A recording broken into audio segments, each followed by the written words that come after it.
काही भागात तरी प्रभाव असलेला महत्त्वाचा नेता हेरा, गंभीर आरोप करून भंडावून सोडा, चौकशी मागे लागली की पक्षात घेऊन पवित्र करा. पक्षात घेणे शक्य नसेल तर मित्र पक्षात धाडा.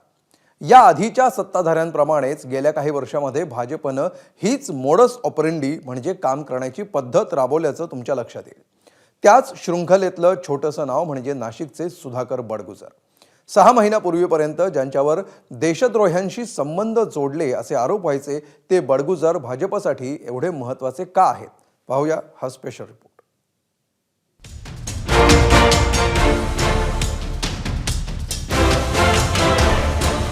हे आहेत ठाकरेंच्या शिवसेनेचे माजी उपनेते संजय राऊतांचे नाशकातले महत्त्वाचे शिलेदार आणि आता भाजपवासी झालेले सुधाकर बडगुजर. ते ठाकरेंना सोडणार अशा चर्चा सुरू होत्याच, पण स्थानिक भाजपचा विरोध पाहता ते कुठे जाणार याची उत्सुकता होती. नाशिकमध्ये एका लग्नात त्यांनी मुख्यमंत्री फडणवीसांची भेट घेतली आणि त्यांच्या भाजप प्रवेशाच्या चर्चा सुरू झाल्या. पण बडगुजर जय महाराष्ट्र करण्याआधीच ठाकरेंनी त्यांची पक्षातनं हकालपट्टी केली, तेही चालू पत्रकार परिषदेत. भाऊ खऱ्या अर्थाने संकट मोचन आहे आणि त्यांच्याकडे आपत्ती व्यवस्थापनाचं काम आहे आणि आपत्ती आली त्यातलं ते मार्ग काढतात आणि माझ्या बाबतीत मार्ग काढतात. भाऊ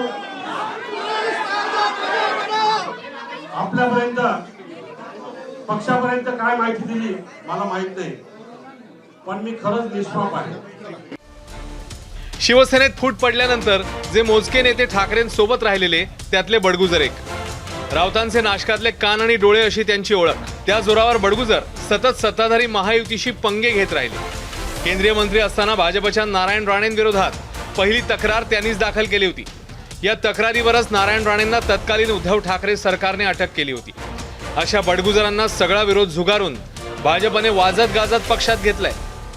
सुधाकर बडगुजर असतील यांच्या पक्षप्रवेशाबद्दल चर्चा केली तेव्हा माननीय गिरीश भाऊ महाजन आणि सर्वच पदाधिकाऱ्यांनी माननीय सुधाकर बडगुजरजी, माननीय बबनराव घोलपजी यांच्या पक्षप्रवेशाने भारतीय जनता पार्टी अधिक मजबूत होऊन एक मोठा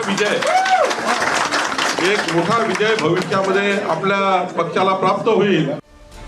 बडगुजर यांचे ठाकरेंच्या शिवसेनेत स्थान पक्क होतं, मात्र हळूहळू त्यांच्या मागे चौकशीचा ससेमिरा सुरू झाला.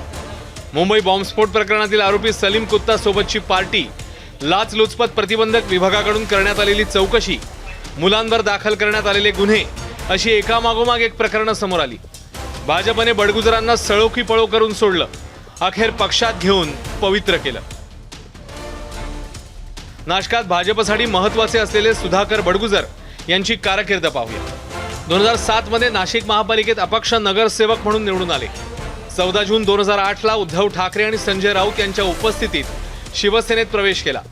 तेव्हापासून राऊतांचे निकटवर्तीय अशी त्यांची ओळख आहे.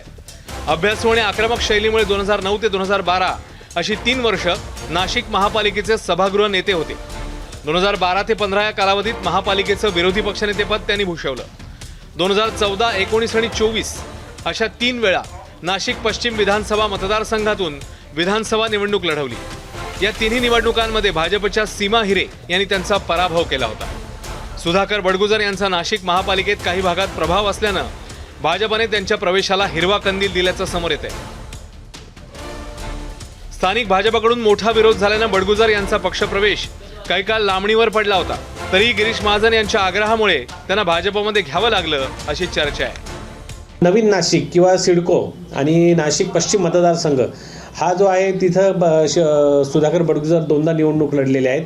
भारतीय जनता पक्षाकडूनच त्यांना 2दा जबर पराभव पत्करावा लागला असला तरी हा शिवसेना अखंडित शिवसेनेचा बालेकिल्ला म्हणून त्याकडे नेहमीच बघितलं जातं. प्रत्येक निवडणुकीत शिवसेनेचे सर्वाधिक नगरसेवक तिथून निवडून आले आणि त्यामध्ये बडगुजरांचा वाटा हा मोठा होता.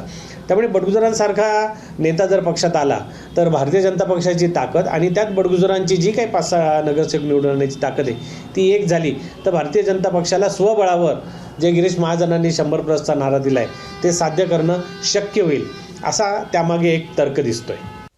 भाजपने राज्य आणि देश पातळीवर इतके वादग्रस्त नेते घेतले आहेत की त्यापुढे सुधाकर बडगुजर काहीच नाही. तरीही भाजपने पक्षांतर्गत अनागोंदी समोर येईल अशा पद्धतीने त्यांना पक्षात का घेतलं हे कोडं आहेच. नाशिक महानगरपालिकेच्या निकालानंतरच त्याचं उत्तर मिळू शकेल. मुकुल कुलकर्णी, एबीपी माझा, नाशिक. एबीपी माझा, उघडा डोळे बघा नीट.